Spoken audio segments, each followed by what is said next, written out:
Selamat datang di Sekat Pendapat. Perjalanan ini seharusnya menjadi kisah yang selesai dengan tenang.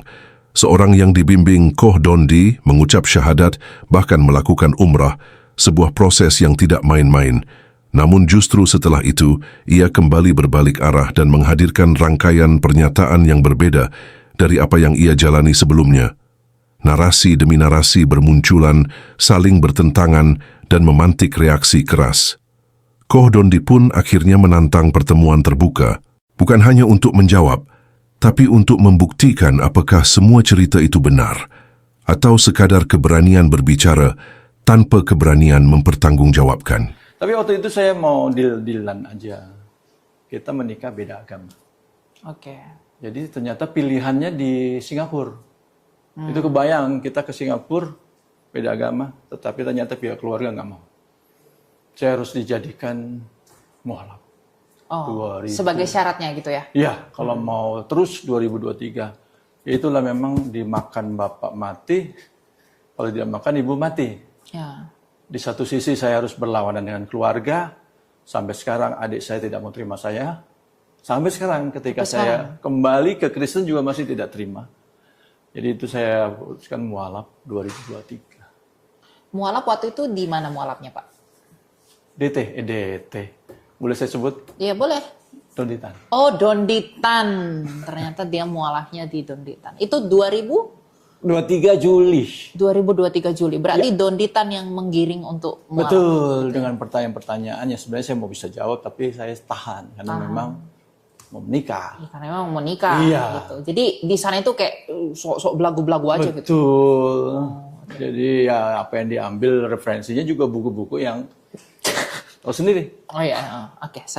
Nah, ketika ketemu dengan Donditan, bagaimana bertemu dengan Donditan? Bagaimana ceritanya? Memang itu dia punya kakak daripada istri saya yang kedua ini menyuruh saya ke Donditan. Akhirnya saya browsing dapat nomor teleponnya. Waktu itu ketemu Donditan di daerah Cibubur ya, di apartemennya di studio juga. Oke. Berarti setelah ketemu Donditan, ngobrol-ngobrol, baru dituntut untuk syahadat waktu itu. Betul, ya. Nah, setelah syahadat, apa yang Bapak lakukan selama menjadi seorang Muslim? Bagaimana kehidupan Islamnya Bapak? Memang setelah syahadat, di hari itu juga saya nikah, di belakangnya ada masjid. Oke. Kemudian saya ya ikut ya, sholat 5 waktu, full. Ditambah duha di jam 10 pagi sama yang di tahajud, jam 3. Tapi setiap saya katakan sembahyang, sholat. Setelah selesai salam, saya doa dalam hati. Memang keluarga ya, tapi saya selesaikan dengan doa Bapak kami. Nggak bisa kayaknya, nggak bisa. Move on ya? Nggak, memang termentera ya. Doa Bapak kami itu. Karena baptisan itu nggak bisa batal, Pak. Ya, sakramen baptisan itu nggak bisa batal. Karena begitu, yang bisa membatalkan baptisan itu hanyalah ketika murtad sampai mati. Makanya kalau beberapa gereja, kalau orang murtad itu pindah jadi agama lain, ketika kembali tidak perlu baptis ulang. Betul. Dia hanya perlu pertobatan. Betul. Ya, jadi apa yang sudah kita terima dalam hati, ketika kita dibaptiskan dengan air, kan kita terima Roh Kudus. Ya. Roh Kudus itu selalu tarik kita. Jadi kisah Bapak ini seperti anak yang hilang. Betul. Ya, jadi Roh Kudus itu masih mau tarik nih. Gitu. Nah, saya mau tanya lagi. Waktu sudah menjadi seorang Muslim kan masih pengen tuh terikat dengan doa-doa orang Kristen. Yeah. Nah, waktu itu selama sudah menikah dengan istri, bagaimana kehidupan Bapak dengan istri yang Muslim ini? Memang kalau diukur dunia bahagia. Diukur ya. Karena dia punya rumah besar dengan mobil bisa 5 brand bisa kita ganti. Memang dimanjakan. Kaya lah ya, secara materi ya. Memang akhirnya di 2025 saya diajak mualaf lagi. Umroh. Februari akhir. Umroh ke Mekah ya? Iya, hampir 10 hari ya. Karena dia katakan kalau saya nggak sungguh-sungguh Kristen, di sana akan hilang. Nggak bisa pulang. Ternyata puji Tuhan saya pulang. Iya, di sana juga saya maaf ya, doa Bapak kami juga. Jadi memang kuat sekali. Malah tambah kuat di sana. Dan sepulang dari sana, kegalauan ya, kegelisahan. Kenapa saya bisa mendua gini? Kan nggak boleh. Di satu sisi kita di sini, satu sini suam kuku ya. Suam kuku itu nggak boleh diterima oleh Tuhan. Kalau memang panas, panas. Kalau memang dingin, dingin. Seminggu setelah itu perjamuan kudus saya ke gereja. Memang tanpa sepengetahuan istri. Oke. Tapi waktu itu belum bertobat? Iya, ke gereja aja. Oh, ke gereja aja. Tapi masih Islam sana. Masih di sana lah. Nah, selama di Mekah itu apa yang Bapak rasakan? Ya, hanya journey ya, apa namanya? Journey ya. Keliling aja. Ya, sekedar tahu aja gitu. Iya. Secara spiritual yang Bapak temukan apa? Memang kegelisahan saya ya apa? Kenapa bisa seperti ini? Kok mereka betul-betul ya menjalankan dengan sangat baik. Nah sebelum saya kemudian jadi Kristen, saya memang memang jadi gembala, jadi pengajar, jadi pengkhotbah itu saya anggap biasa aja kayak karir. Pencapaian seorang rohaniawan bisa sekolah STT, kemudian punya pengembalaan itu karir. Ya. Akhirnya kayak gampang loh. Sedangkan mereka sungguh-sungguh. Sampai mereka jalankan syariatnya sampai ke Mekah, sampai mereka habis-habisan. Ya. Tapi mereka sungguh-sungguh. Nah, kembali dari sana saya juga berjanji, sudah saya kan juga akan militan. Saya mau jadi orang Kristen yang militan, yang sungguh-sungguh. Nggak mau kayak kemarin lagi. Tidak mau berkubang yang lama ya. Saya inginkan itu. Makanya saya kembali ke gereja. Tapi memang nggak boleh setengah-setengah. Sebelum saya bertanya bagaimana kemudian pada akhirnya kembali lagi menjadi seorang Kristen. Ya. Tapi ketika memutuskan untuk menikah dengan yang Muslim itu, bagaimana respon keluarga dari yang sebelumnya? Memang ada kayak adik saya yang satu, ya oke aja. Sedangkan adik saya yang laki-laki karena dia pengajar STT, dia menolak karena yang mendengar dari podcast Donditan itu anak mahasiswanya. Dia laporkan kepada adik saya, wah dia marah besar. Kenapa bisa menikah seperti ini? Karena kalau sebelum mama saya meninggal, saya adem. Dipikir mama itu saya mau menikah nanti secara Kristen. Dan sudah diberkati mama. Terus sekarang apakah sudah berpisah dengan yang Muslim ini? Ya, itulah kejadian saya tadi nggak full ya. Di bulan Maret saya gereja tapi kosong. Di bulan April ada peristiwa yang membuat saya balik. Suatu kecelakaan yang saya katakan di luar nalar ya. Bisa habis saya di situ. Nah disitulah biaya semuanya, mobil, rumah sakit itu sekitar 20 juta. Dibayarkan istri tapi harus tulis maaf talak 1. Ya karena saya nggak ada uang. Dia minta talak 1 ya sudah saya tulis. Di bulan Mei. Di situ saya lahir kembali, dipermandikan kembali. Saya ingat 18 Mei 2025 itu, 18 Mei-nya itu ulang tahun anak saya yang paling akhir, ketiga. Dan saya nggak lihat ternyata sama di gereja Mawar Saron, Kelapa Gading, Pak Philip Mantova. Dan Tuhan tidak mau di situ lagi, masih ada lagi permintaan Tuhan. Bersaksi. Setelah itu. Akhirnya di bulan Juli saya putuskan bersaksi, kemudian masuk YouTube, bersaksinya di gereja GSCA Family Kingdom Church di Raden Saleh. Saya putuskan tersebar di YouTube, tersebar di IG, tersebar di mana, dan disitulah saya putus total dengan istri. Selesai. Sampai hari ini. Sampai hari ini. Setelah putus total dari istri, bagaimana hubungan dengan keluarga? Kalau yang adik saya perempuan masih baik, yang ketiga belum terima. Belum terima ya. Nah mungkin itu akan dipulihkan dalam prosesnya. Amin. Nah yang saya mau tanyakan itu Pak adalah kan pernah ketemu dengan Donditan. Betul. Nah apa yang pada saat Bapak mau bertemu dengan beliau, apakah sudah di dalam keyakinan yang kokoh bahwa aku harus jadi seorang mualaf? Sepertinya enggak sepenuhnya. Sepenuhnya karena ada tuntutan yang lain tadi ya, yang betul. Apalagi ketika dia katakan saya bercerai tetap di agamanya. Ataupun ya pada waktu itu suruh ke pesantren 3 bulan. Jadi ustadz seperti maaf kata Yahya Waloni dan sebagainya. Akhirnya saya putuskan tidak. Saya nggak, memang ada kesempatan saya mau kembali tapi ternyata Tuhan bilang tidak. Oke. Jadi tidak diizinkan. Nggak diizinkan Tuhan. Apakah sekarang masih kontak dengan mereka, masih berhubungan dengan mereka? Kalau masih yang kedua enggak. Tidak ya. Kalau yang pertama memang ya saya tahu daging ya. Sakitnya minta ampun yang berpikir ya. Jadi dia juga nggak mau terima saya. Tapi sekarang masih tetap menjalani hidup sendiri ya? Betul, saya tetap sendiri. Tetap mau bersaksi. Sampai kapanpun kalau saya tetap sendiri, saya tetap sendiri. Selesai sampai finish. Tapi dari semua peristiwa ini, apa yang Bapak dapat sebagai pelajaran? Inilah yang Tuhan sudah sampaikan ya, kalau sudah milik Tuhan, sampai kapanpun Tuhan akan merebutnya. Dan saya yakin ketika saya ke sana pun Tuhan tetap berada. Roh Kudus tetap ada. Ya. Dan setiap masalah yang ada, maaf kata, hal-hal yang berat pun saya bisa selesaikan. Sepanjang hidup memang ada kecelakaan motor, tapi yang kemarin itu untuk membuat saya kembali sebenarnya. Dengan peringatan kecelakaan itu. Karena kalau tidak, bisa saja pada waktu itu, maaf kata, mobil dibakar, saya juga akan dihajar. Tapi Tuhan Yesus berikan perlindungan. Saya udah trauma, saya berikan. Ya sudah Tuhan, saya balik.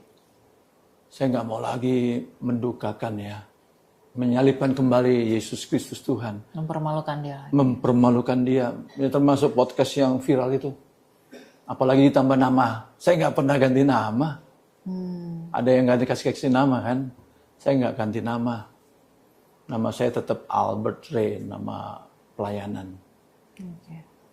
Dan akhirnya memang, sekali lagi pada waktu kita sudah memiliki Yesus, bagi mereka yang saat ini masih di sana, kembalilah. Karena sebelum pintu anugerahnya itu ditutup. Ketika 5 gadis wanita yang bijak sudah masuk, tinggal 5 gadis yang bodoh. Dia gedor-gedor pintu, pintu tidak dibukakan. Saya bilang syukur Tuhan masih berikan kesempatan saya untuk hidup. Mau 2 tahun, mau 3 tahun saya mau sungguh-sungguh.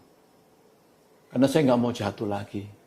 Dan makanya saya minta doakan ya semua rekan-rekan ya para pendeta jangan menolak. Ya. Kalau anak bungsu kembali, saya dicekal lah nggak boleh pelayanan dan sebagainya. Hanya satu pendeta tadi dari GSC Pak Pendeta Franklin Nimrod, luar biasa dia punya hati untuk menerima saya. Ya kadang ini juga menjadi isu buat para pelayan pastoral ya, para pendeta-pendeta yang merasa yang duduk di atas kursi-kursi yang bagus ini, pendeta-pendeta palsu ini berpikir bahwa mereka itu sudah hebat, sehingga ada orang yang terluka, ada orang yang terhilang ketika mau kembali dengan alasan dia berpikir bahwa dosanya lebih baik, lebih sedikit daripada dosa orang itu, lalu tidak mau terima kepada Tuhan. Nah ini sebenarnya harus dibenahi, tidak ada pendeta seperti itu. Kalau Tuhan saja menerima semua orang yang paling berdosa, siapa kita pendeta tidak mau menerima orang berdosa? Ini menjadi perenungan buat kalau ada pendeta-pendeta yang nonton ini. Tuhan itu tidak pernah memilih yang sempurna. Dia malah mempermalukan yang sempurna melalui yang bercacat. Karena semua rasulnya pun yang dia pilih bukan dalam keadaan yang besar. Dalam budaya pada masa itu. Dia milih seorang penjala ikan, dia milih si Pak Paulus si pembunuh dan lain sebagainya. Tapi melalui itu dia mempermalukan orang-orang. Dia milih orang miskin dan tidak milih orang yang besar. Karena ya hikmat dunia ini adalah kebodohan bagi Tuhan. Tapi hikmat Allah itu kebodohan bagi dunia. Jadi melalui kisah dari Pak Albert ini kita dapat belajar bahwa yang terhilang itu tidak boleh ditolak. Kalau yang terhilang sampai ditolak dengan alasan dosa apapun, artinya dia mengambil otoritas Tuhan. Padahal Tuhan sendiri mau orang itu kembali. Gak ada dosa yang terlalu besar. Selama orang itu masih mau kembali, orang itu mau kembali pun karena anugerah Tuhan. Kalau Tuhan tidak buat hati keinginan dia kembali, gak mungkin dia mau kembali. Misalnya Pak Albert, kalau dia mau kembali kepada Tuhan, sebanyak apapun dosanya di masa lalu, dia kembali kepada Tuhan itu bukan karena dia sendiri yang mau, tapi karena anugerah Tuhan yang tolong dia. Karena seorang pun mampu datang kepada Tuhan kalau Roh Tuhan tidak tolong. Makanya Tuhan Yesus mengatakan Roh Kudus itu penolong. Dia menolong kita untuk kembali kepada Allah. Ya, saya bersyukur Pak Albert mau datang ke tempat kita, memberi kesaksian seperti ini untuk memberitahu kepada teman-teman, mungkin yang nonton podcast kita ini Pak, mungkin banyak yang dalam kasus yang sama. Karena cinta, karena uang, karena harta, mereka tinggalkan Yesus. Tapi selama seperti Pak Albert katakan, pintu belum ditutup, Anda harus kembali. Kenapa Anda harus kembali? Bukan karena mungkin Anda akan semakin tambah kaya, tidak. Tetapi ini demi keselamatan jiwamu. Tadi Pak Albert mengatakan selama sudah pergi ke Mekah ya Pak ya, sudah ketemu dengan mungkin donditan yang mungkin pinter. Ya katakanlah pinter, tapi sebenarnya tidak pinter dalam berargumen. Tetapi tidak mendatangkan apa-apa di dalam damai sejahteranya. Karena kalau udah milik Tuhan itu, Roh Kudus itu akan selalu memberi kesaksian. Saya bisa bohong ke kamu, tapi hati nurani saya tidak bisa saya bohongi. Demikian juga Roh Kudus yang diberikan dalam hati Pak Albert, yang selalu memberi kesaksian bahwa itu tidak benar. Gitu. Nah Pak Albert, kita mau tanya lagi bahwa selama menjadi mualaf ini, kan itu tidak di dalam menjadi mualaf ini bukan karena keyakinan yang benar-benar melihat hidayah lah, petunjuk, tapi karena ada yang melatar belakangi, karena butuh ini, butuh itu. Bagaimana perlakuan keluarga Muslim itu kepada Pak Albert waktu itu sebagai seorang yang menjadi mualaf? Memang ya dari suatu kebanggaan ya. Istri yang bisa memualafkan suaminya, kebanggaan sekali. Tetapi semua data ya, istilahnya data sosial itu ditutup. Termasuk IG, FB itu semua tutup. Termasuk yang pertama juga kalau ada di foto. Makanya HP saya yang pertama itu udah masuk di polisian. Udah di istilahnya dia pantau. Sampai hang, sampai nggak bisa saya charger. Ini yang kedua. Sampai sedemikian ketatnya mereka menjaga supaya saya tidak kembali. Tetapi memang ternyata keputusan itu mungkin seorang wanita ya. Dia tahu kalau suaminya itu sudah tidak iman yang seperti itu. Seminggu dia nggak tahu kalau saya ke gereja. Tapi ternyata memang hati wanita itu peka sekali ya. Akhirnya dia putuskan seperti ini, ya saya bilang, saya tidak mau berbalik lagi. Tapi saya mau terus ikut Yesus. Sekali Yesus, tetap Yesus. Tidak ada yang bisa menggantikan apapun. Meskipun ya dalam keadaan seperti ini ya, terus terang jujur ya, di sana dunia udah menawarkan, kita bisa memperoleh seisi dunia, tetapi keselamatan tidak ada. Sedangkan tempat ini saya merangkak kembali. Sampai saya alami ya, maaf kata saldo 0 sampai minus ya, saya merangkak tapi saya percaya saya bergantung sama Tuhan. Allah akan memenuhi segala keperluan. Mungkin kalau di sana diajak, dihina ya. Kamu masuk Kristen lagi nggak ada punya apa-apa, no problem. Yang penting Yesus ada dalam hidup saya. Kekayaan itu tidak membuat saya silau lagi. Meskipun ditawarin lagi, meskipun harus nikah yang ketiga, saya bilang no. Saya tetap sendiri selama Tuhan memberikan saya kesempatan untuk hidup, untuk pelayanan. Untuk mereka-mereka anak yang terhilang, supaya kembali kepada Yesus. Karena ternyata ya apa yang Bapak punya itu, yang selama jadi Muslim itu tidak berikan damai sejahtera kan. Tidak mendatangkan apa-apa. Inilah kekeliruan banyak anak muda Pak. Betul. Mereka berpikir dengan memiliki seluruh dunia itu mereka bisa tentram. Padahal Tuhan Yesus pernah bilang, apa gunanya kamu memiliki seluruh dunia kalau kamu kehilangan nyawamu? Dunia ini mengatakan dengan memiliki seluruh dunia ini, aku bisa hidup. Tuhan Yesus mengatakan sebaliknya kan. Nah, banyak anak muda berpikir bahwa kebahagiaan itu adalah status benda. Padahal itu status batin. Sebanyak apapun benda orang, itu nggak bisa buat dia bahagia. Karena justru makin stres. Yaitu dialami banyak orang. Ada seorang yang berinvestasi di Rusia, dia kehilangan 500 miliar dalam satu hari. Stres, bunuh diri, mati. Uangnya tidak mampu menyelamatkan batinnya. Kasihan kan? Nah, dari kasusnya, dari ceritanya Pak Albert ini, anak-anak muda, kita belajar bahwa damai sejahtera, rasa tentram itu lebih berharga daripada apapun. Amin. Nah, dan damai sejahtera itu hanya ditawarkan oleh siapa? Yesus Kristus yang berkata, "Hai engkau yang berbeban berat dan berletih lesu, datanglah kepadaku sebab aku memberikan kelegaan kepada jiwamu." Betul. Ya. Dan Pak Albert tadi udah alami semua, udah nikmati, tapi tidak ada damai sejahtera. Tapi satu hal boleh saya katakan ya. Ada satu yang membuat saya, memang saya pikir bisa masuk ke sana, bisa menyelamatkan. Ternyata memang tidak cukup dengan seperti itu. Karena itu bukan pasang yang seimbang. Gelap dan terang tidak bisa bersatu ya. Saya pikir dengan saya di sana bisa saya tarik. Ya puji Tuhan.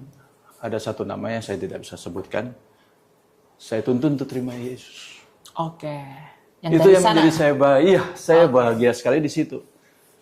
Itu yang menjadi saya bilang terima kasih Tuhan. Meskipun saya gagal, meskipun saya jatuh, tapi ada satu nama. Dan saya percaya satu orang selamat, seisi rumah selamat. Bisa dan saya dibawa yakin. ya. Amin. Oke. Berarti justru melalui musibah ini, musibah bagi pribadi ya. Betul. Tapi Tuhan dalam anugerahnya menolong untuk membawa bonusnya ada. ke sana. Dan sekarang dia sudah terima Yesus. Sudah terima Yesus. Sudah terima Yesus. Puji Tuhan. Ya, artinya kita harus tetap positif lah ya Pak ya, sama Tuhan ya. Betul. Rel yang memang dibelokkan oleh kita, Tuhan pasti berikan yang positif. Saya mau tanya nih secara personal mungkin ya. Donitan. Ketika Bapak bertemu dengan Donitan, apa yang Bapak, kan beliau kan pemproduser, memproduksi video yang sering nih kesaksian dengan mualaf-mualaf gitu. Nah, selama pertemuan Bapak dengan Donitan, apa sih yang mau Bapak bagikan kepada kita tentang beliau, atau ya mungkin kita nggak ngomong pribadinya ya, tetapi apa yang dia lakukan begitu selama membimbing Bapak jadi seorang mualaf? Memang kita kalau kesempatan tuh menyangga ya jelas nggak mungkin ya kan. Oh, nggak dikasih kesempatan nyangga? Bukan nggak dikasih kesempatan, memang kalau kita sangga ya sama aja kita nggak mualaf. Ya kan? Nggak bisa menikah ya kan istilahnya. Ya jadi saya diam aja. Paling saya nggak benar berkata ya, nggak. Saya waktu itu senyum aja. Waktu buat video dengan dia itu atas izin Bapak juga atau? Sebenarnya tidak. Saya bilang jangan. Sampai viral pun saya bilang tolong di stop sama istri saya, karena istri saya juga kena bully. Dan waktu itu ada rasa sayang dengan istri itu juga ya. Jadi tidak tega supaya di stop itu loh videonya. Iya. Karena kan kelihatan sekali. Iya. Jadi akhirnya ya memang seperti itulah sifat ya, namanya sifat ya. Ketika dia peroleh sesuatu ya, tapi saya yakin banyak orang yang akan mendoakan orang-orang yang mualaf ini kembali pada Yesus. Termasuk Donitan. Berarti Pak Albert juga percaya bahwa Donitan juga banyak yang mendoakan agar dia kembali kepada Tuhan. Gitu tetap kita kasih. Termasuk istri saya tetap kasih. Meskipun menyakitkan buat saya, tetapi saya bilang, Tuhan, selamatkan dari api neraka. Meskipun nggak berhubungan lagi. Iya, masih ada kewajiban. Dan orang-orang yang saya yakini yang dulu mualaf pun saya tetap doakan. Supaya pintu anugerah tetap terbuka buat mereka. Itu beban doa kita lah ya. Amin. Nah, kalau mau cerita dari awal, dia datang ke sini sama istrinya. Istrinya. Gua nggak boleh sebutin namanya nih. Dan istrinya ini dia termasuk apa ya, public figure lah. Istrinya. Tunggu tapi bukan di entertainment ya. Nggak, cuman ceritanya itu kalau nggak salah mualaf dulu, habis itu langsung nikah di bawah. Nikah dia bilang mana? Dia bilang habis syahadat nikah habis itu. Artinya waktu datang sini belum nikah dong? Gini, jadi dia waktu itu nikah, dia kan nanya ke sini, kan sama istri juga nanya. Mereka, ini menurut cerita istrinya ya, istrinya bilang, mereka itu kan teman SMA, nah, ya teman SMA di Jawa. Terus mungkin ketika ada reuni, mereka baru ketemu lagi lah, gitu lah. Si Pak Renya waktu itu juga mungkin sudah ada masalah dengan keluarganya. Kalau istrinya itu janda. Oh, si perempuan janda. Nah, terus. Tapi si Renya ada istri nggak? Apanya? Dia duda. Siapa? Pak Renya ini. Gua nggak tahu waktu ketemu istri itu dia udah cerai atau belum, gua nggak tahu. Ya.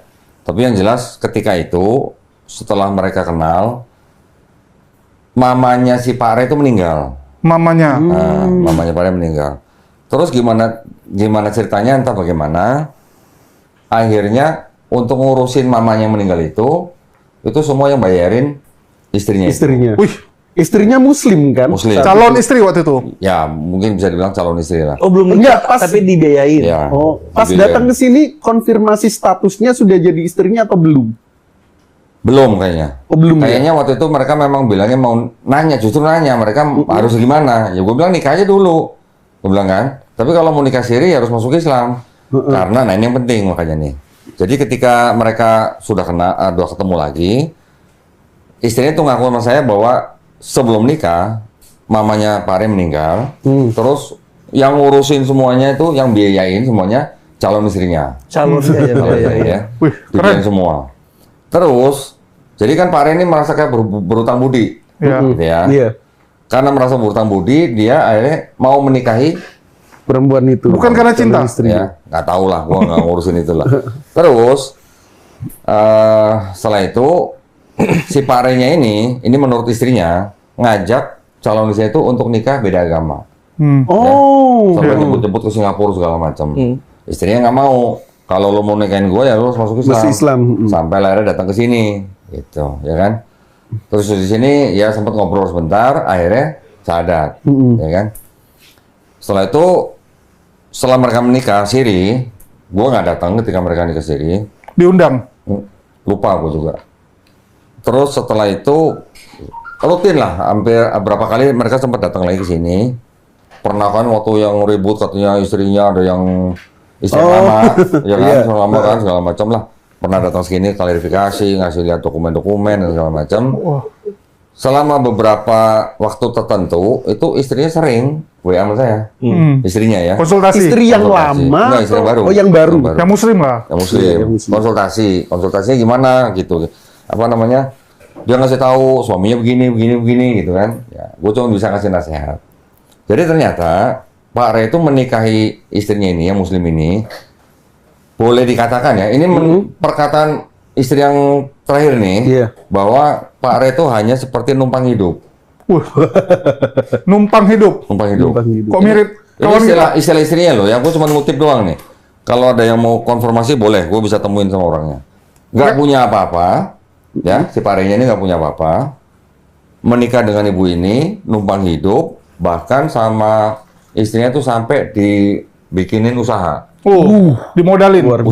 Usahanya toko material. Oke. Toko material ini boleh dikatakan kata istrinya nggak maju, nggak jalan. Jalan. Ya. Ini udah lama istilahnya udah jalan, terus akhirnya nggak jalan, terus akhirnya ditutup tokonya. Setelah ditutup, si Parenya ini kerja ini apa? Lalamove. Oh. Kok sedih kali kok? Nggak tahu. Kok begitu dia? Oh, kurir di Lalamove. Lalamove, tapi yang mobil. Iya. Oh, iya. Mobil pickup. Bahkan pernah katanya kecelakaan, Kayak Luga dong. nabrak orang, sampai ada orang masuk kolong mobil dia, tapi nggak sampai meninggal. Itu semua biaya untuk kecelakaan itu semua juga yang cover istrinya. Istrinya. Yang daripada masuk penjara kan? Iya, kurang lebih katanya 36 juta lah. Ini gue dengernya. Tunggu sebentar, gue tadi nyatet kayaknya. Wih, nyatat Nah, orang-orang. ada poin-poinnya. Ada poin-poinnya, takut lupa. Biar Ada boleh mereka. salah apa yang disampaikan. Orang tua pakai kertas. Karena tadi kan ini boarding pass lagi. Numpang hidup, Bre. Boarding pass ke Bengkulu Nikah kemarin. cowoknya numpang hidup, bayangin. Ya, Lu, sebentar. lu berani komplain. Sama siapa?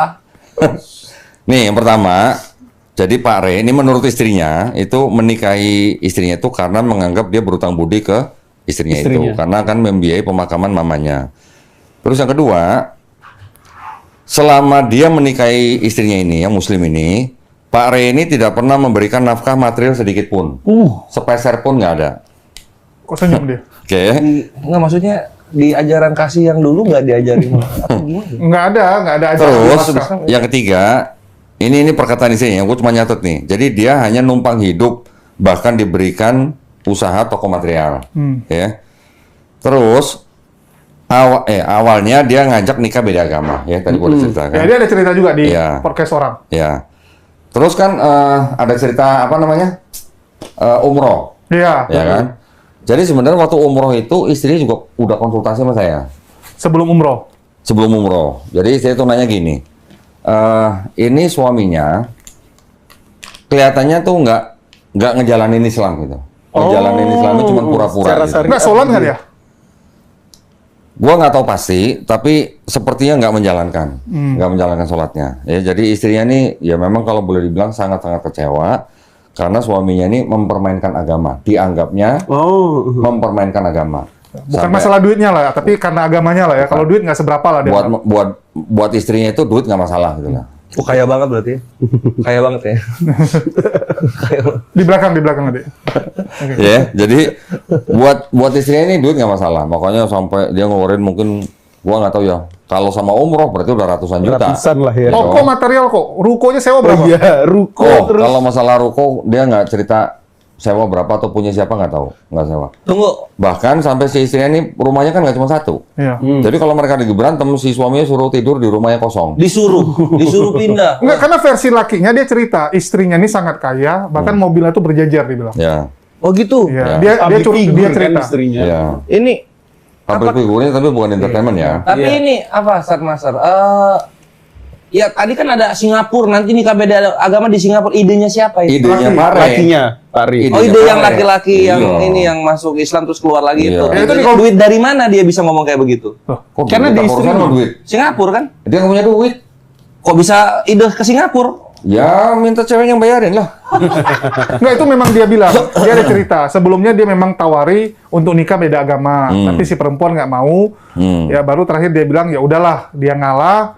Terus kakaknya si cewek saranin ke tempat kodondi syahadatnya. Enggak, tapi enggak ada cerita Singapura. Ini tadi ada cerita. Enggak, dia ada cerita di tempat sana. Ya ada di Singapura nikah beda agamanya. Dia minta pertama memang kalaupun mau nikah ya udahlah nikah beda agama aja gitu. Di Singapura nggak? Ada, dia bilang di Indonesia kan nggak bisa, ya udah di Singapura aja. Siapa yang bayarin menurut dia? Dia nggak ngomong masalah bayar, tapi dia cerita kalau dia memang dibiayai sama perempuan itu. Oh gitu. Oh, iya, Dia ngaku, iya. dia ngaku. Ngaku dia ya. Ya katakan ya jikalau ya. Lanjut. Jika tidak Ya jadi intinya gini lah, istrinya ini menganggap bahwa suaminya ini mempermainkan agama, ya menikahi istrinya ini hanya untuk ya mungkin material aja gitu mungkin ya. Masalah masuk Islam syahadat di sini mungkin itu juga bisa jadi itu hanya formalitas atau cara dia supaya bisa menikahi istrinya. Ya cuman tunggu dulu kok. Ya. Ini tuduhan ke lu nih kok. Yang pertama dia bilang sebenarnya tuh Dondi itu waktu ngomong tuh sembarangan itu. Saya bisa jawab, cuman ya karena Ya, kenapa nggak dijawab? Iya, beraninya di belakang. Kenapa ngomongin di belakang gua? Pas udah berapa tahun baru Tatapan berani ya? baru. Lama banget ngumpulin keberanian. Nah kalau gitu gua tantang debat, ayo. Gimana?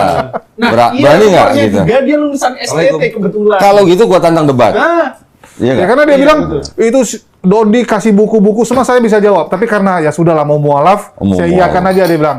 Terus yang kedua ada juga yang bilang, oh artinya ini kesalahan kok Dondi nggak bisa membimbing mualafnya gitu. Nah, gini, kesalahannya gimana? Kesalahan gimana?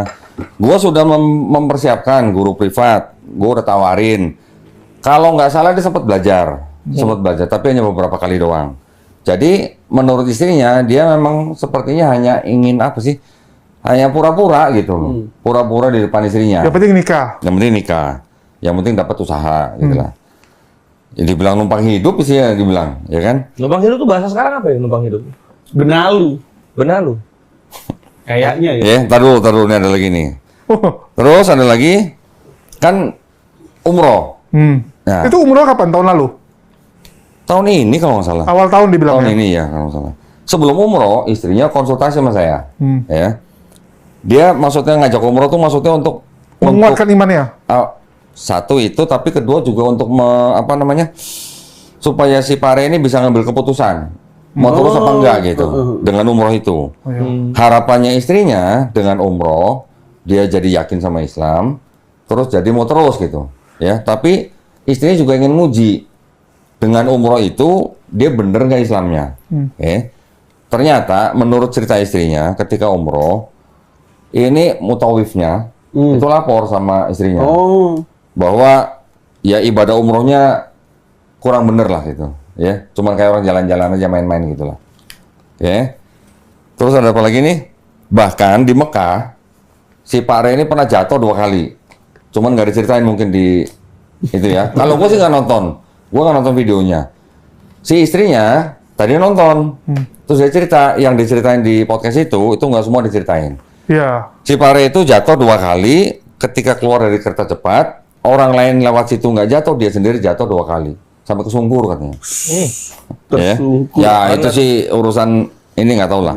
Wih, aku aja yang hampir telat aja nggak jatuh. Terus, apa nih?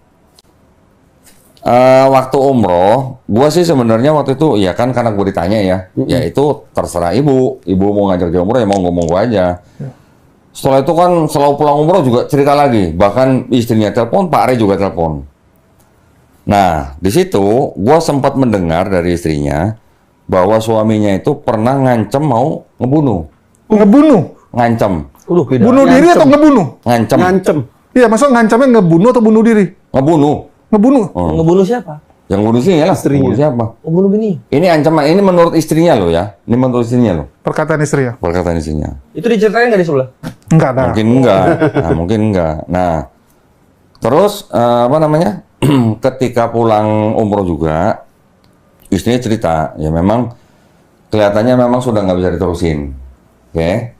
Justru ketika cerita begitu, gua sendiri nih, yang menyarankan istrinya untuk lepas dia. Oh. Ini gua sendiri yang nyaranin. Ya, jadi kalau udah bilang sahadat di sini, gua yang bikin dia masuk Islam, malah gua yang nyaranin istrinya untuk lepas dia. Karena setelah sekian lama, gua ngeliat Nggak apa serius. namanya, nggak serius, nggak kelihatan nggak serius lah. Jadi akhirnya sampai gue bilang sama ibunya, Bu, kalau ibu memang merasa tertekan, udah Bu lepas aja. Gue sampai bilang begitu, lepas aja. Gue yang nyaranin, ya. Ibunya berapa kali lah tanya sama gue gimana. Gue bilang udah kalau udah begitu ibu lepas aja. Ya, namanya Terus? perempuan kan perasaan dibawa. Nah, terus ketika dia sudah mulai berani ke gereja lagi, ya, bahkan ada fotonya, gua udah. Oh, itu pas masih Islam dia Masih- ke iya, gereja masih- lagi. masih- Enggak, iya, maksudnya ketika udah pulang umroh, Iya, dia cerita kok kalau itu. dia mulai ke gereja lagi, Mulai ke gereja. ya, ada Masih dalam pernikahan. Masih. ya. Oke. Terus ngirim foto kan, terus akhirnya istrinya minta supaya dia bikin surat talak. Oh. Mungkin setelah dengar saran saya itu gimana, bikin surat talaknya, disimpan lah sama istrinya kan. Tapi ketika dia masih apa namanya? Mungkin kalau nggak salah nih ya, ketika dia masih urusan yang apa nih, entah gimana ceritanya, tiba-tiba akhirnya dia minta untuk surat talak itu dibatalin. Pak Rinya. Parinya. Kalau nggak salah dia di sebelah bilangnya gini kok, waktu dia sakit katanya. Waktu dia sakit, istrinya bayarin tapi minta surat talak. Nah itu. Jadi udah nulis surat talak, udah diberikan kepada istrinya, tapi ada masalah apa kita nggak tahu. Dia minta surat talak itu dibalikin lagi ke Pak Ditarik. Ari. Minta dibatalin. Iya, dibatalin. Oke? Pak Re-nya ini minta dibatalin. Iya. Surat Oke. talak. Iya. Jadi kalau begitu, gimana? Berarti kita bisa menilai dari mulai dia menikahi istrinya itu, sampai akhirnya dia lepas, sampai akhirnya kok surat talak udah bikin, udah dikasih, minta dibalikin dan segala macam. Oke lah, itu mungkin bisa disebut masalah rumah tangga. Tapi yang jelas dia tidak pernah memberikan Nafkah material peserpun sekalipun. ke istrinya. Tapi ada perkataannya gini juga kok. Setiap dia sholat, selesai sholat dia doa Bapa kami.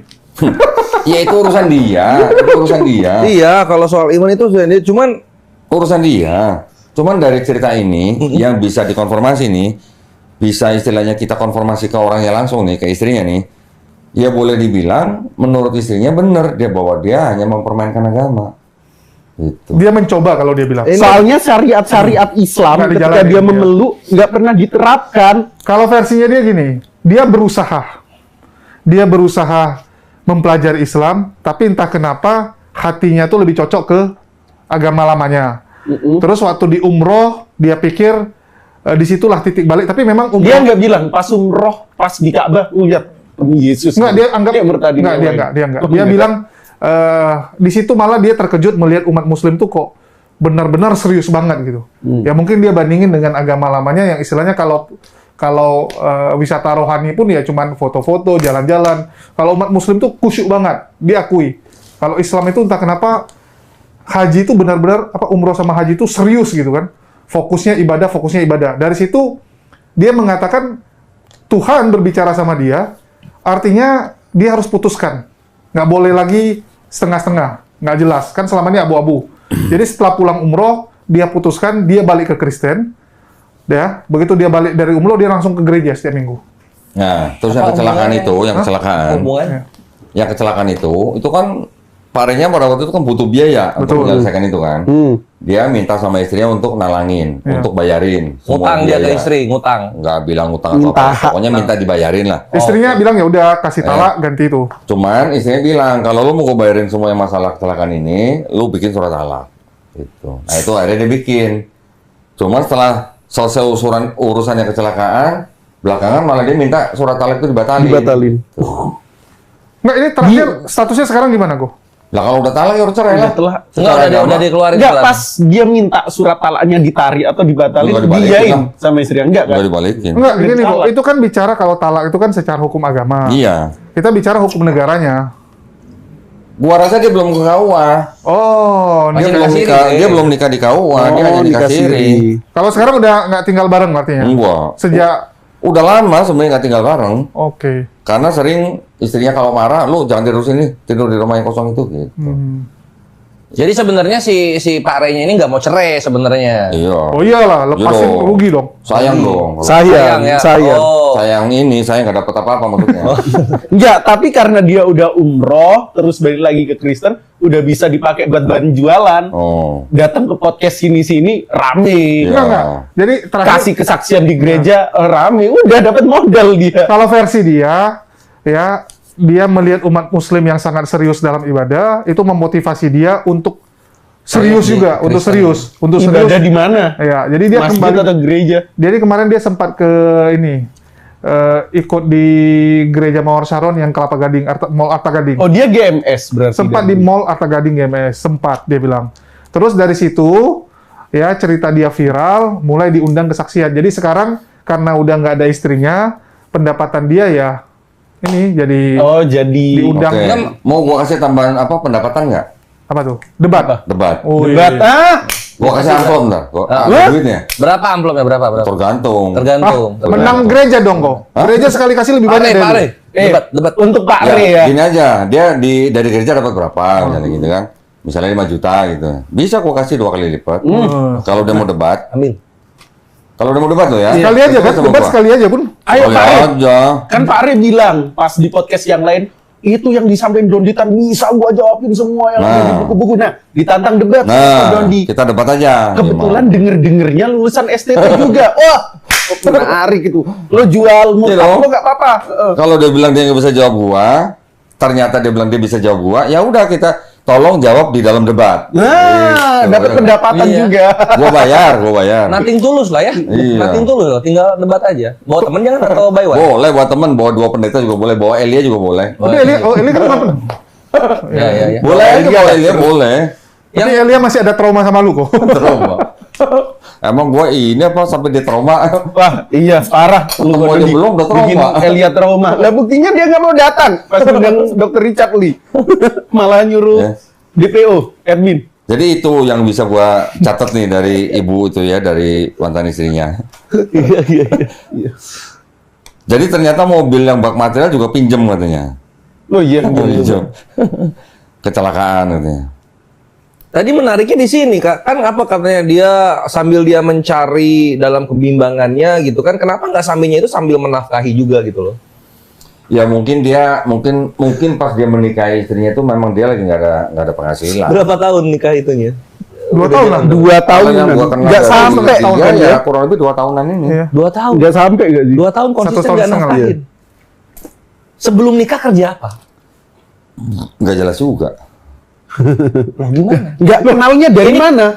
Itu Teman istrinya. sekolah. Reuni. Oh pas reuni. Kenapa mau dinikahi oleh yang calon-calon numpang hidup ini dari pihak istri? Mungkin waktu SMA suka dulu kan CLBK.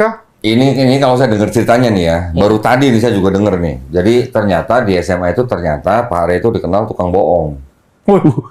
Kenapa tukang bohong malah dinikahin? Nah dia mungkin nggak tahu, istrinya nggak tahu mungkin. Oh alah. Kan teman SMA dia mungkin belum tentu sekelas. Iya. Ini menurut istrinya loh ya, bukan menurut saya loh ya.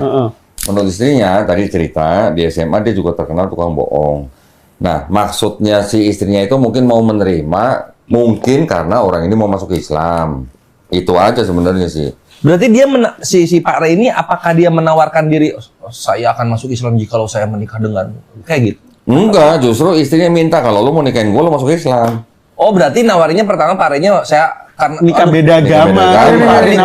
nikah yuk gitu. Nah, Kalau kamu sudah baik kepada saya, nikah yuk gitu. Bukan, kalau kita lihat ceritanya, mereka tuh dekat lantaran waktu Rey itu curhat sama si ibu gara-gara nggak ada duit masalah Jadi, bapaknya sakit. Ini menurut istrinya, Pak Rey itu bilang, karena Pak Rey sudah menikahi istrinya itu, dianggapnya apa yang sudah dikeluarkan sama istrinya itu untuk pemakaman mamanya, dianggap sudah impas. Ada begitu ya? Wah, Jadi ada timbal balik gitu. Istrinya Mending bayarin kalau nikahin pernikahan. terus ngasih nafkah, ini nggak ngasih nafkah tapi anggapnya impas gitu. toksik itu. Itu mau kondo. Toksik itu. Enggak kan? Mau kondo apa sih? Nah, Mau kondo. Itu. Mau kondo apa sih? Nih, modal itu doang. Ini master, Bang master, Goresi. master. Apa coba mau kondo apa mau kondo? Jadi mau kondo itu modal konir gitu doang gitu. Nah, ini terindikasi ke sana gitu karena numpang hidup, Bre. Numpang hidup. Nah. Menurut istri numpang hidup. Karena posisinya gini, lu kalau nggak tahu lah gua di agama yang lain atau gimana mau kondo bisa diaplikasikan mungkin ya, nggak tahu Karena gua. di agama yang sebelah memang ada mengajarkan kasih nafkah. Ada hukum kasih nafkah. Nah itu yang Pernafkahan kita ada nggak nggak? paham, kita nggak paham. Nah kalau di Islam itu lu nggak bisa, Bre. Lu mau kondo itu nggak bisa karena Laki-laki pria kepala, Islam ya. diwajibkan oleh Allah Subhanahu Wa Taala untuk memberikan Menafkahi, nafkah iya. Tapi lu dituduh kepada kondo. anak istri gitu loh. Oh gua mau kondo, gua mau koncus, mau koncus gua. Apa itu? Modal kontit encus. Astagfirullah. Gua dari sana dari sana gua terkenal itu mau koncus itu. Iya, jadi 18 plus ini gimana? Bawa ke sana sih. Nah gitu. Tapi kalau ya itulah di Islam itu nggak bisa. Pria jadi diwajibkan menafkahi gitu kan. Jatuhnya lu dosa dan apa ya? Ya udahlah kan istilahnya. Makanya ketika dia tahu nggak bisa di Islam, ya udahlah balik lagi aja lah gitu kali. Mungkin karena mereka udah sering cekcok dan mungkin istrinya juga udah ngerasa udah kebanyakan duit yang dia keluarin. Ya akhirnya yang terakhir itu kemarin pas kecelakaan itu. Tambah lu yang ngomong lagi kok. Ya, gua memang terus terang gua nyaranin, Bu, kalau ibu merasa tertekan dengan suami ini dan dia juga nggak memberikan nafkah, apalagi lahir dan batin, nggak tahu ya kalau batin gua nggak tahu ya, temen kalau lahir udah jelas enggak, udah Bu lepas aja. Tapi itu kok, Selama jadi beban gitu loh maksud gua. tapi itu kok selama pernikahan ada indikasi nggak yang diucapin ibu itu kalau dia mau nari ke Kristen gitu? Mau apa? Mau nawari si Mau perempuan. nari ke Kristen enggak ya? Oh, nggak Sepertinya berani enggak. dia. Karena Tertindas dia. si ibu ini itu termasuk public figure yang di urusan pendidikan Islam. Oh iya, Masya Allah. Ya. Oh karena ini mungkin suaminya mualaf gitu kan itu Ya. mungkin sepadan kayak gitu kali ya. Iya. Itu Niatnya bantu. mualaf odong-odong. Malah mau kondo berarti. Malah mau kondo. Mau kondo iya Ya gitu. itu mungkin aku nanya kok. Kita bicara tadi kan kalau di Islam menafkahi wajib. Sepengetahuan Kodondi nih, hukum di sebelah gimana sih? Setahu gua di dalam Kristen, ya namanya suami ya wajib juga lah menafkahi istri dan anak-anaknya lah.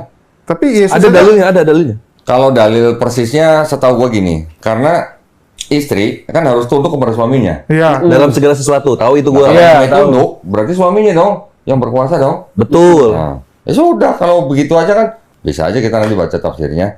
Itu ya sama aja lah. Suaminya harus menafkahi juga lah. Enggak juga dong kok. Enggak juga gimana? Budak harus tunduk tapi nggak dinafkahi. Budak? Hah. Budak maksudnya? Budak kita kan wajib tunduk. Budak. Hah. Terus? Wajib tunduk tapi nggak dinafkahi juga. Jadi masalah Lah nafkah emang ini nggak dikasih makan? dikasih makan Makan doang. nafkah bukan? Makan nafkah lah. Ya nafkah juga lah. Ya cuma ayatnya nggak tertulis Luas. begitu, Mas. Iya. Kalau nafkah itu nggak hanya Iya, masalah nafkah demi- nggak Enggak, cuma tapi duit. kenyataannya kok, kenyataan kalau kita bicara Medan ya, di Medan itu lakinya itu bisa dibilang setengahnya ya. Di kedai tua main judi, perempuannya yang kerja semua.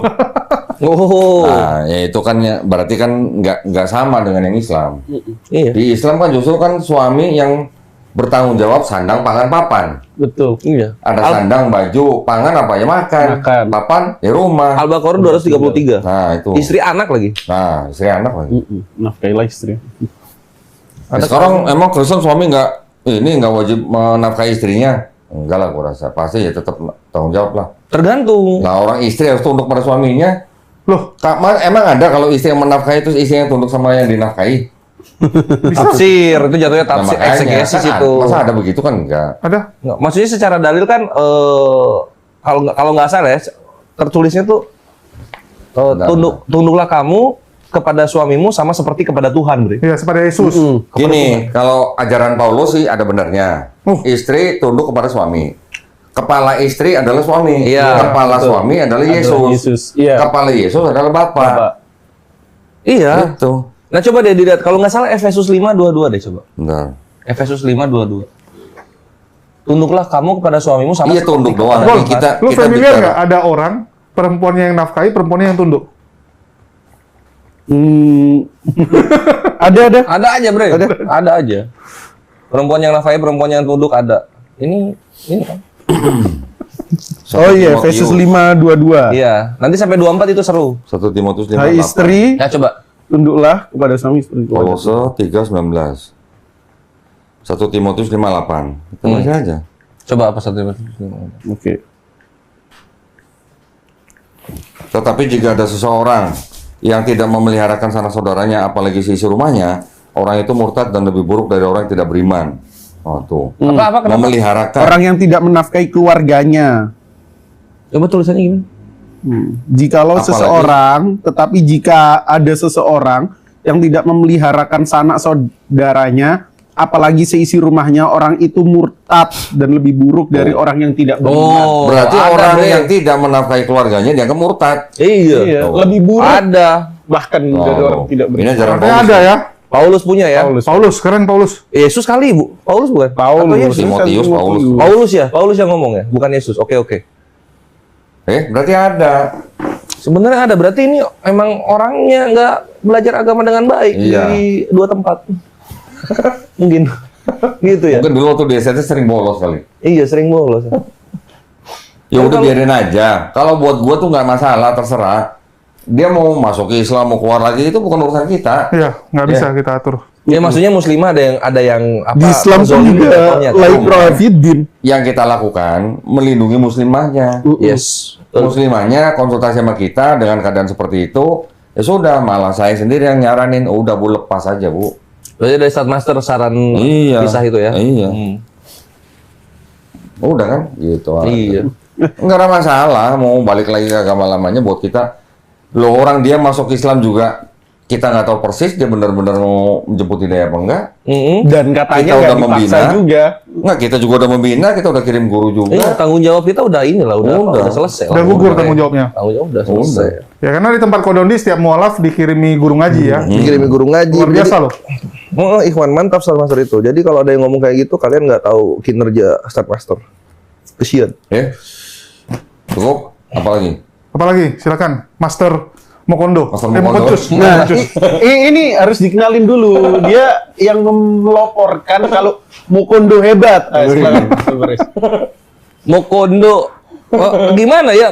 Jadi memang Jadi gini, lu bisa nikahin orang, tapi ya modal itu doang. Udah, nggak usah nafkain, nggak usah itu. Tapi malah istri nggak lu bisa, jadi Bre. tunduk ke lu. Nggak bisa, Bre. Lu dalam Islam itu nggak bisa lu coba mon itu doang, nggak bisa gitu. Karena Lalu? harus ada nafkah lah. Harus ada nafkah lah. Gue bisa dituntut secara agama ketika gue tidak menafkahi anak istri. Kan gitu. Makanya di Islam itu nggak bisa. Itulah kenapa Oh, berarti dilarang lu keluar. nafkahin? Ya iyalah, Bre. Enggak, Harus dia- nafkahi. Gue ini ahli romansa. Dia ngasih 1 juta, minta 5 juta. Yang penting udah ngasih kan. Nah, coba kalau bini lu gimana? Gue belum nikah, masih. Katanya udah cerai, katanya. Astagfirullah. Cerainya Belum. ah. Nggak ada. Foto yang kemarin pasangan gua apa itu? Astagfirullahaladzim. Oh enggak ya. Revisi. Udah direvisi rupanya. Apa ini? Enggak, itu kali. Oh, jadi sekarang dia lagi keliling podcast ya? Lagi keliling podcast. Iya, lagi banyak undangan kok. Oh, Karena kan iya. gini, sama kayak Nilainya naik. sama kayak Lina ya. Lina tuh sempat masuk Islam selama 3 bulan rupanya. Oke. Gara-gara kepergok. Karena kepergok sama RT-nya. Kepergok apa? Lu dia pernah tidur terus kepergok warga. Kepergok sama Nggak siapa? tidur lah. Ya, Jadi gini kok, ini versinya Sofiatul ya. Oh. Versinya Sofiatul. Oh. Rupanya Lina itu pernah mualaf, disyahadatkan tahu di mana? Istiqlal. iya, Masjid Istiqlal. Ada datanya. Ada sertifikatnya dia. Namanya nama Terus? KTP-nya Iya. banget. Terus? Ya. Jadi setelah ditelusuri, rupanya dulu dia pernah sama pacarnya tinggal bareng di satu rumah. Kumpul Kebo. nggak nikah. Ya. Terus ketahuan sama warga, ya digerebek. Terus Solusinya nggak diarak. nggak Untung diarak. bukan Aceh, kalau di Aceh dilempar dia. Terus setelah kegerebek itu baru dia masuk Islam. Iya, terpaksa dia masuk Islam. Ya, cuman sama dia ada nilai positifnya. Karena dia bisa ngeklaim saya murtadin. Oke. Jadi murtadinnya karena kegerebek. Kena gerbek. Iya. Memang ada dia punya. Berarti mualaf gerebekan gitu namanya. Malah gerbekan. 3 bulan. Bertahan 3 bulan. 3 bulan doang. Nah, terus itu buat bahan jualan. Saya oke. sahadat di Masjid Istiqlal. Jadi ada mualaf gerebekan, ada mualaf mokondo. Moral Lebih bagus digerebekkan mana? malah Kondo di? mokondo ya. Malah mokondo atau malah gerbekan? Ya jelek dua-dua aja lah. Dua-duanya jelek lah. Lo lihat muslimah korban kalau mualaf mokondo. Murtadin gerebek itu lucu itu. Itu lucu. Murtadin gerebek. Malah gerbekan. Kenapa kamu murtad? Saya digerebek. Saya digerebek. Kenapa lo masuk Islam? Saya dulu begini-gini digerebek gitu. Nggak enak banget ya. Aduh, kenapa? Jangan lupa ya, lo nanti bilangin Pak Re debat sama gua. Ya ini kan di nonton kok. Suruh dia jawab apa yang dia bilang dia bisa jawab. Gitu Lu ya. nanya apa sih memang tuh? Ingat nggak? Ya, Kan kodondingnya jelasin. Iya. Gua Kamu jelasin jelasin apa? kitabnya. Kalau nggak salah waktu itu ngomongin soal korban, korban hewan, ya kan? Seru tuh. Ya, Seru. ya kan? Terus malah dia bisa ngejawab seper Eva tepung katanya. Dia tahu berarti, tapi dia nggak jawab. Nah kalau sekarang dia bilang sebenarnya bisa jawab, gua tantang debat, jawab di meja debat. Gitu. Pasti. Parik. Hah? Bu Arsa pasti mau sih. Ya kalau mau boleh. Pasti mau. WhatsApp di Gua bawah kasih ini. amplop. Dua kali ya? Gua kasih duit. 2 kali dari bayaran gereja termahal dia. Ya. Ya, jadi dia tinggal kasih bukti. Gue pernah diundang sama gereja ini, Ya, bayarannya dapat berapa? sekian, ini transfernya. Gua nih. bayar 2 kali. Dibayar 2 Dua kali. kali lipatnya. Pak Rey, stay tune. Kita debat di hotel, semua fasilitas gue yang bayar. Oke? Pakai moderator, pakai timer. Silakan bawa teman pendeta Tunggu, lain. kalau dia bawa Elia, bayaran Boleh. Elia beda dong? Hah? Enggak, itu udah include bayaran Elia atau beda lagi nanti? Beda. Beda dong. Gimana sih? Elia dikasih lagi. Kalau Elia mau, gue samain bayarannya. Wih, sama. Kalau Elia mau, amplopnya sama Pak Rey. Iya. Kalau Elia mau. Ya. Bagus Kalau Elia ini. mau atau Elia berani? Itu berani Oh, dong. berani. Itu banyak loh buat apa berobat? Emang dia sakit? Enggak, bukan maksudnya kalau Berobat apa? uang yang banyak itu bisa untuk berobat orang-orang yang kalau misalnya ada sakit kayak Oh, gitu. aku kira berobatnya Oh. Elia. Bukan, aduh kemana aja ini? Kemana Tapi sih? kata itu dia udah Kata dia dia udah kata. sembuh. Oh, Kata yang ngomong. Berarti pernah sakit kalau dia udah sembuh. Nggak tahu sakit apa. Nggak Udah nggak gitu Pasti kok, mau dia nih udah Pak Rey ya, sembuh. pasti mau ya. Mantap. Boleh. Atau kalau nggak berani debat, kita podcast di sini. Gimana? Rugi dong, nggak dibayar. Nah, Ya, biasanya gue bayar. Oh, podcast dibayar Gue juga? bayar kalau berani podcast di sini. Oh, Ya. podcast dibayar Saya juga. undang Pak Are. 2 kali juga? Hah? Boleh 2 kali. Boleh. Jadi, Online. tunggu, aku ngajari Enggak, jahat. gua nggak ngelayanin online. Online enggak? Aku ngajari jahat nih. Lu minta sama gereja, tolong aturin pembayaran kasih lu 100 juta, biar kali 2. Kalau dia bisa buktiin, boleh. Ya suruh Serius. gereja, 100 juta. Kalau dia bisa buktiin lo ya, Iya. buktiin lo Ini is ya. not an objection. Sampai rekening lo. Iya, rekening. Buktiin. 2 kali lipat. Bayar masan. Kasih 100, balikin dia ke Kita gereja. nggak masalah kalau masalah kayak gitu-gitu tuh nggak masalah. Publik bisa saja dibuat bingung dengan berbagai versi cerita, tetapi fakta tidak pernah punya banyak versi. Karena itu, dialog terbuka menjadi panggung yang paling adil. Tidak bisa bersembunyi di balik potongan video, tidak bisa berlari dari pertanyaan yang harus dijawab. Siapa yang konsisten akan terlihat. Siapa yang membangun cerita tanpa dasar akan terbuka dengan sendirinya. Kita lihat apakah pertemuan ini akan meluruskan semuanya, atau justru mengungkap hal-hal yang lebih besar dari sekadar narasi. Sampai jumpa di pembahasan berikutnya.